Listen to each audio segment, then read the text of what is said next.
I'm going to show you how I paint my slatted racks. Slatted racks are a pain in the butt to paint because it's hard to hold on to them. They get heavy after a while.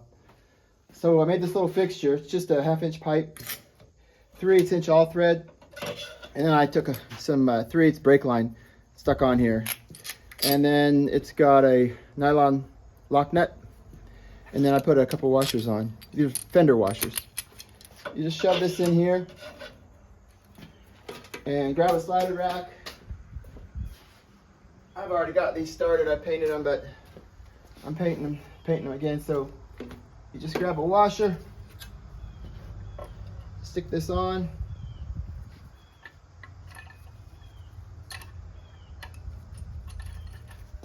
take your drill.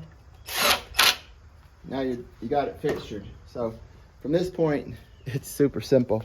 It actually makes painting these fun instead of a pain in the butt, because otherwise you got to hold on to them and they get heavy after a while. So I always use a roller because it's way faster. But I'll clean the outside of the roller off first, get the paint so it doesn't drip off the edges. So I'll do both sides like that. And once I get most of the paint off and it gets it distributed around the perimeter, then you could just start working it in. I like to work it into these cracks and crevices. And once I get the outside kind of nice, so this is the surface. The slats are really close to the surface here.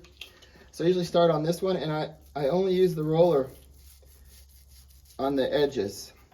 And I like to come right at me in my eyeballs so I can see real good, stay on track. But notice I'm not overhanging much, because if I do, I get paint on those boards. It's real easy. You just, mess up a little bit and you've got paint on those boards. Now the other side doesn't matter. I can go in the middle, I can go anywhere, because the boards are inlaid deep, so I don't have any risk of hitting them. So I'm just painting away here, making sure I get a good surface coating. Then I'll just go back over the outside again and clean it up, because you'll get a little bit of paint pushed up on this outer edge. And I like to do one more clean sweep on both sides. And what this will do is allows you to get a thicker coat of paint on, but not have drippage. So you're basically applying it almost like a spray paint, because you're getting a nice consistent film. But you can see how this fixture helps you. Just makes it really convenient to paint.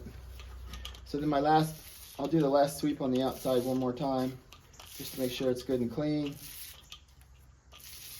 That's it. That's painted. Every time you pick the drill up, you push it to switch directions. That way you never think about it. I'll drop the washer on the ground. Sometimes I drop the nut, but I got extra nuts on here.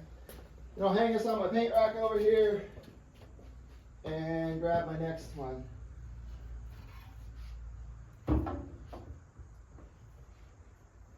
I made about 9 of them. I make them in small batches, but I'll show you what I got over here. So these are some that need another paint job, and those are the ones hanging. It's basically just hanging on a 1/4 inch by 2 inch piece of metal, and that's just my drying rack. So anyway, I hope that helps you in some way. I just like to work smarter, not harder, and I thought it was kind of interesting, so I'd share it.